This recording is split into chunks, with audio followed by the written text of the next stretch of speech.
On the night before Challenger exploded, the final warning did not come as a dramatic alarm. There was no red siren, no emergency broadcast. No one walked into a room and announced that 7 lives were about to be lost. The warning came through engineering charts, through cold weather data, through a late-night teleconference, through the voices of engineers who were looking at the same problem again and again and saying, in plain terms, this launch should not happen. The shuttle was sitting on the launch pad at Kennedy Space Center. The mission was already famous before it even left Earth. A teacher was on board. Television cameras were ready. Schools across America were paying attention. NASA wanted a clean launch. The country wanted a moment of pride. But inside the technical world behind the launch, something was wrong. The temperature was dropping. Florida was colder than it was supposed to be. And inside the solid rocket boosters, there were rubber seals called O-rings that had already worried engineers for years. Those O-rings were not glamorous. They were not the part people saw on television. They were not the part that made headlines before the disaster. But they were critical. They helped seal the joints inside the solid rocket boosters. And if they did not seal properly, hot gases could escape. If hot gases escaped from the wrong place at the wrong time, the shuttle could be destroyed. That was not a theory invented after the accident. Engineers had already seen warning signs on earlier flights. They had seen erosion. They had seen damage. They had seen evidence that the seals were not behaving the way they should. And on the night before launch, with unusually cold temperatures expected, Morton Thiokol engineers were not comfortable. Morton Thiokol built the solid rocket boosters. Their engineers understood the booster joints. They understood the seals. They understood that rubber changes in cold weather. When rubber gets cold, it can become less flexible. When it becomes less flexible, it may not seal fast enough. And in a rocket booster, fast enough is not a casual phrase. It is everything. At ignition, pressure builds violently. The joint has to seal almost immediately. There is no time to wait, no time to adjust, no time to discover after liftoff that the seal is too stiff. The engineers were not saying the shuttle would definitely fail. They were saying the data did not support launching in that cold. They were saying the risk was outside the experience they could defend, and that should have been enough. Because engineering is not supposed to be a game of proving disaster will happen. It is supposed to be a discipline of proving safety before people are placed at risk. That night, January 27, 1986, NASA and Morton Thiokol held a teleconference to discuss the cold weather and the booster concerns. The launch was scheduled for the next morning. The air temperature was expected to be lower than any previous shuttle launch. The engineers looked at the history. They looked at previous O-ring erosion. They looked at temperature. They looked at uncertainty. And their first recommendation was clear: do not launch. They recommended waiting until the temperature was above 53 degrees Fahrenheit, because that was connected to the lowest temperature range, where they had previous launch experience with the O-ring issue. That number mattered. Not because 53 degrees was magic, but because below that, they did not have enough reliable evidence to say the seals would perform safely. The Rogers Commission later examined this final launch decision in detail and found that Morton Thiokol engineers objected to launching because of the expected cold temperatures and the possible effect on the booster joint seals. The commission also found that concerns about O-ring erosion had appeared in earlier shuttle flights. Inside that teleconference, the engineers were doing what engineers are supposed to do. They were raising the risk. They were saying the available data did not justify the decision. They were not trying to embarrass NASA. They were not trying to ruin a mission. They were trying to keep a spacecraft from launching under conditions they believed were unsafe. But the conversation did not stay purely technical. Pressure entered the room. NASA managers questioned the recommendation. They challenged the data. They wanted to know why the launch should be delayed. From their point of view, the engineers had not proven that failure would happen. But that was the wrong question. The real question should have been, have we proven this launch is safe? That difference became one of the most haunting lessons of the Challenger disaster. The burden of proof shifted. Instead of requiring evidence that the system would work in extreme cold, the discussion began to demand proof that it would fail. That is a dangerous way to make safety decisions. Because in engineering, uncertainty is not permission. Uncertainty is a warning. If the data is weak, You do not gamble with people's lives and call it confidence. You stop, you test, you wait. But that night, the system did not stop. Morton Thiokol managers asked for a private caucus. The engineers and managers on the Thiokol side went off the line to discuss what they would recommend.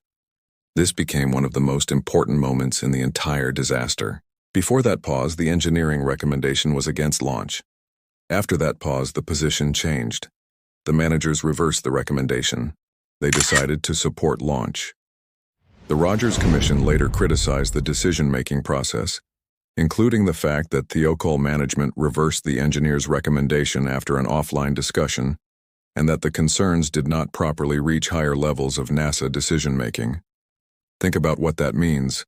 A launch that carried 7 people, a launch watched by the public, a launch involving known concerns about cold and O-ring performance. And the final recommendation changed during a private management discussion. Not because the weather became warmer. Not because new test data suddenly appeared. Not because the O-ring problem disappeared. The risk was still there. The cold was still there. The uncertainty was still there. But the recommendation changed anyway. That is why Challenger is not only a story about a failed seal. It is a story about a failed decision, a failed culture, a failed chain of communication. The technical failure happened in the rocket booster, but the disaster began before liftoff. It began when warning signs became normalized. It began when previous damage was treated as acceptable because the shuttle had survived before. It began when the question became, can you prove it will fail, instead of can we prove it is safe? And it came to a head on that final night. One of the most important people in that story was Alan McDonald. He was Morton Thiokol's director for the solid rocket motor project and was at Kennedy Space Center during the teleconference. According to later accounts, when Morton Thiokol's management changed its recommendation and supported launch, McDonald refused to sign the launch recommendation from the Kennedy side. That detail matters because it shows that not everyone accepted the decision. Not everyone believed the risk had been resolved. Not everyone was willing to put their name on it, but the launch recommendation was still sent. The decision moved forward. The shuttle remained on the pad. The countdown continued. And the next morning the cold was visible. Ice had formed around the launch pad area. The images from that morning now feel almost impossible to watch with hindsight. The shuttle looked powerful. The sky was clear. The mission looked ready. But the cold had already reached the hardware. Inside the right solid rocket booster, the joint seal was facing conditions it had never safely proven it could handle. The crew boarded Challenger: Francis Scobie, Michael Smith, Judith Resnick, Ellison Onizuka, Ronald McNair, Gregory Jarvis, Krista McAuliffe. 7 people climbed into a spacecraft that the public saw as a symbol of American confidence. To many watching, this was history. To the engineers who had objected the night before, it must have felt like something else. A countdown they could not stop. A risk they had already explained. A decision they had already lost. At 11:38 a.m. Eastern Time on January 28, 1986, Challenger lifted off. For the first few seconds it looked like another shuttle launch. Flame, smoke, acceleration, the familiar image of a spacecraft leaving Earth. But almost immediately, the failure process had begun. The cold O-rings in the right solid rocket booster did not seal properly. Hot gases began to escape through the joint. At first, the leak was partially blocked by aluminum oxide residue from the solid rocket fuel. That temporary blockage delayed the visible disaster.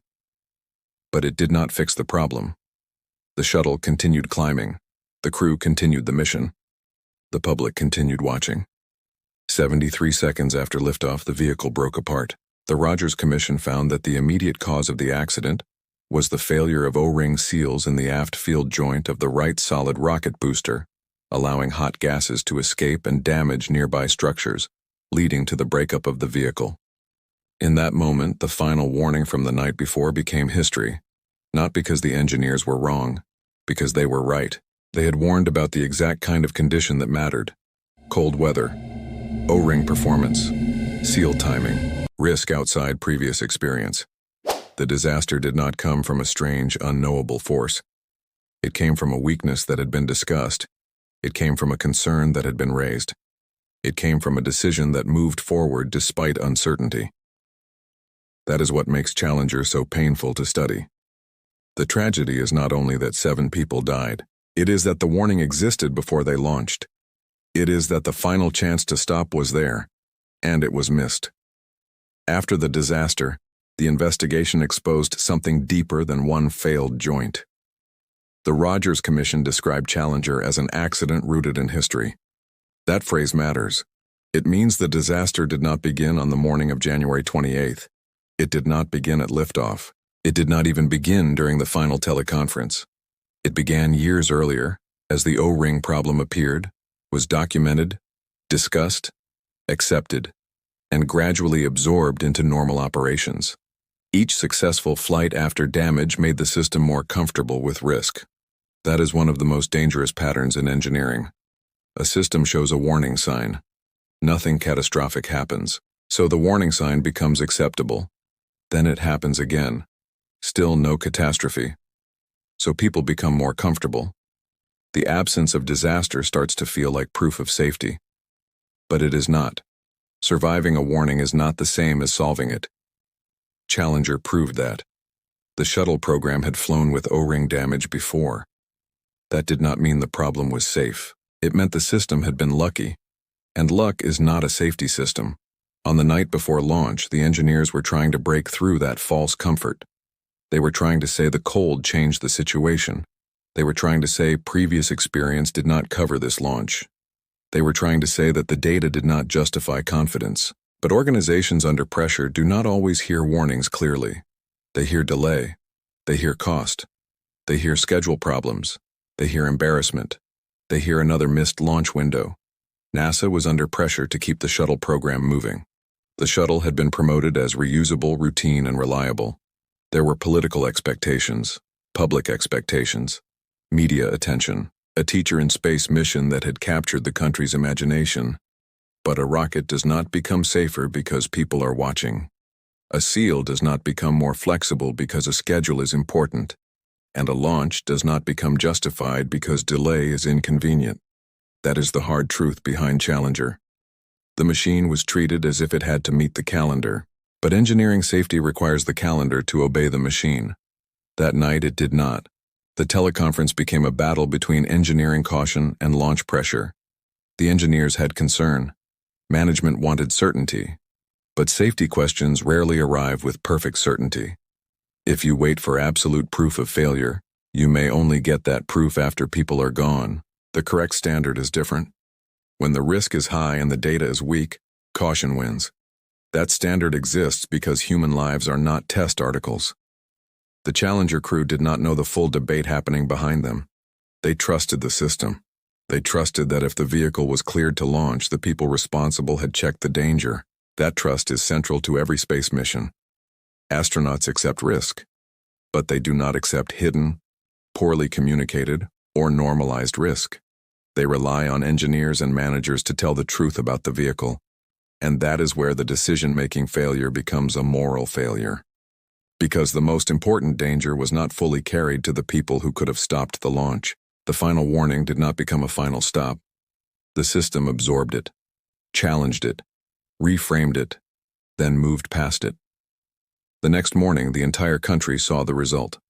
For children watching in classrooms, Challenger was supposed to make space feel close. Krista McAuliffe was not a test pilot or a military astronaut. She was a teacher.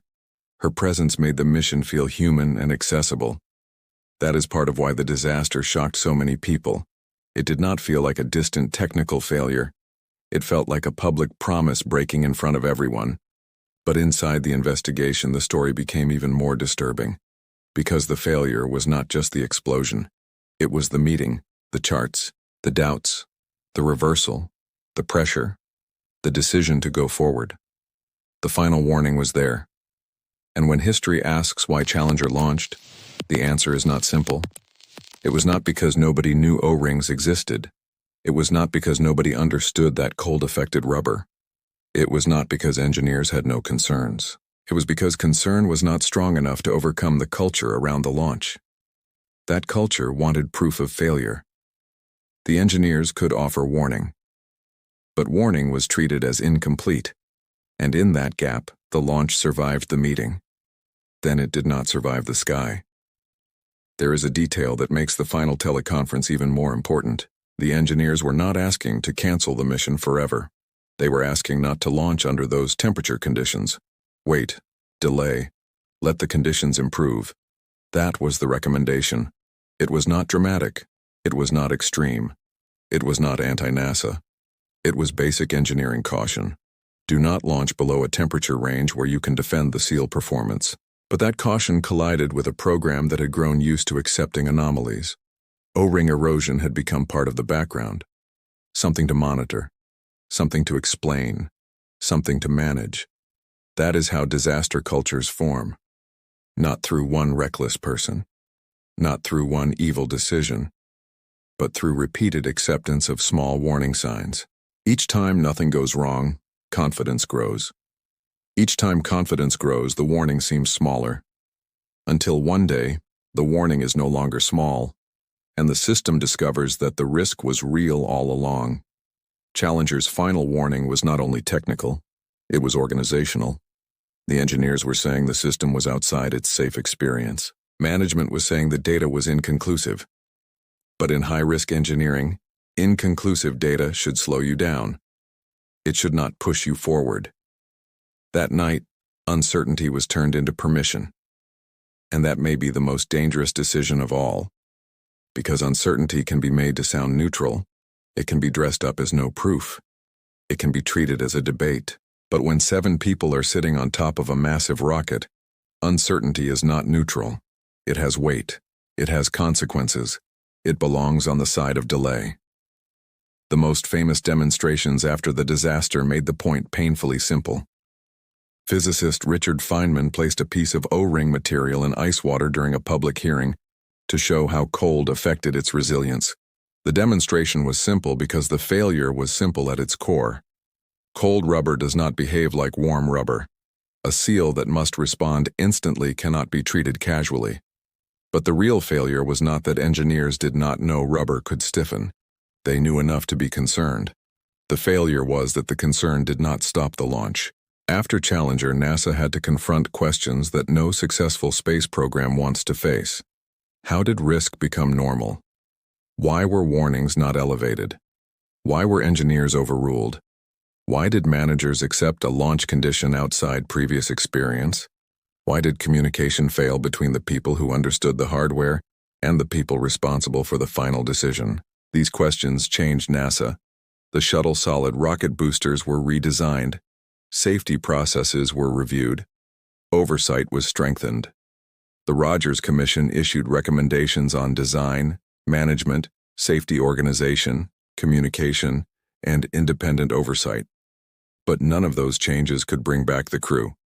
That is why the final warning still matters. Not as a historical detail, as a lesson. Because every complex system creates pressure. Pressure to launch.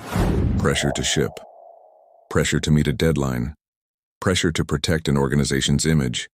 Pressure to make the numbers fit the decision people already want. The Challenger disaster shows what can happen when that pressure becomes louder than engineering judgment.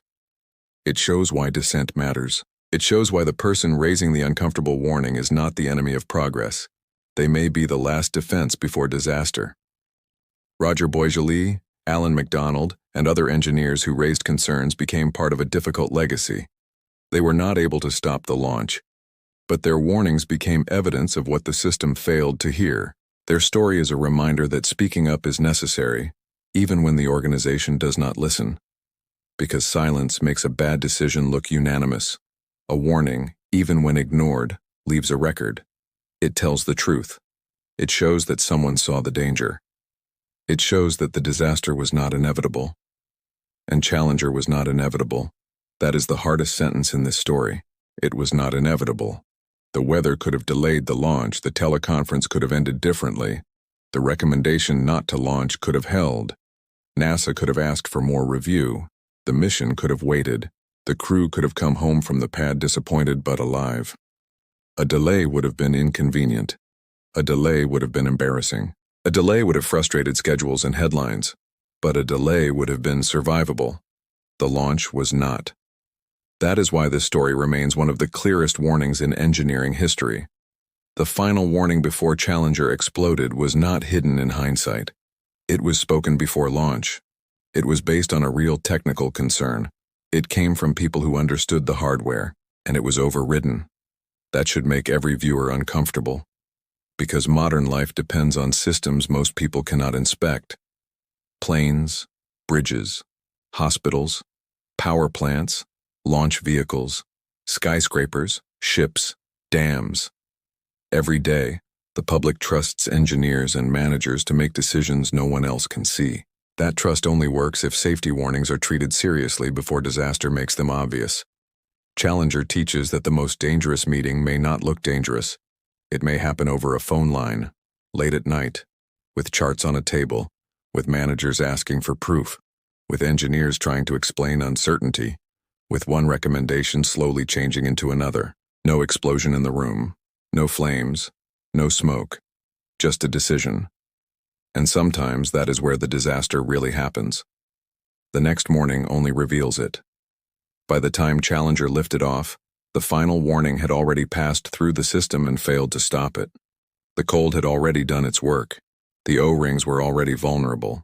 The countdown had already become stronger than the caution. And 73 seconds later, the whole world saw what the engineers had feared.